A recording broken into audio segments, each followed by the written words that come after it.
তোমাদেরকে স্বাগত জানাই বালাজি সরকার ধামে। আজকে আলোচনা করব অনেকে আলোচনা করে কি মানুষের অভিশ্রাপ লাগে কি লাগে না।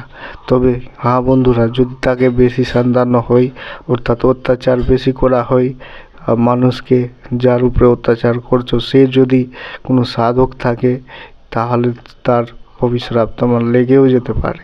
কারণ সাধকদের কাছে বাকসিদ্ধি থাকে, যেটা বলবে সেটা হয়ে যেতে পারে, যেটা বলবে সেটাই হয়ে যেতে পারে। তো অনেক সময় বাকসিদ্ধি ওরা করে রাখে, তো সাধকদের সাথে অত্যাচার করতে হয় না, অর্থাৎ আবল তাবল কথা সাধকদেরকে বলতে হয় না, এটা মনে রাখবা। কিন্তু সামান্য মানুষ অনেক সময় মন খারাপ করে কি অত্যাচার করো, তার উপরে অত্যাচার করছো, সে যদি মন খারাপ করে ভগবান অনেক সময় সহায় হয়ে যায় এবং তার কথা বাণী অর্থাৎ যেটা বলেছে অভিশ্রাপ দিয়েছে সেই বাণীটা সত্য হয়ে যেতে পারে। যদি কোনো দেবতাকে যে সে আরাধ্য হিসাবে মানে, তবে যদি সে কোনো পুজো পার্বণ করে আর সে কোনো দেবতাকে আরাধ্য হিসাবে মানে, তবে সে তার কথা ফলিত হয়। এর ফলে এতটাই ক্ষতি হয় কি ভাবতে পারবা না। তবে মনে রাখবা, যখন তোমার ক্ষতি হতে লাগবে তখন তার চরণ ধরে ক্ষমা চাইতে হবে কি আমার ভুল হয়ে গেছে, আর তোমাকে অত্যাচার করা এইভাবে তোমাকে ওর কাছে যে বলেছে অভিশ্রাপ দিয়েছে তার কাছে ক্ষমা চেয়ে নিতে হয়। যদি সে বৃদ্ধ ব্যক্তি থাকে কিংবা মারা গেছে তখন কি করবা?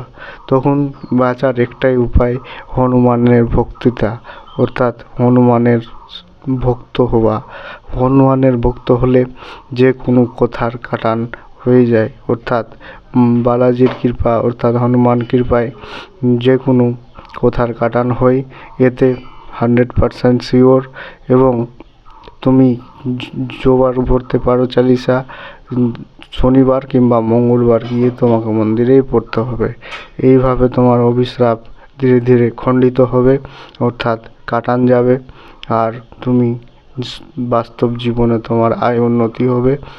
এইভাবে তোমাকে অভিশ্রাপটাকে কাটান দিতে হবে। এবং মনে রাখবা, অনেক সময় মানুষের কথা ফলিত হয়ে যায়, কিন্তু ভগবানের আশীর্বাদে সেই ফলিত কথাটা কাটান যায়।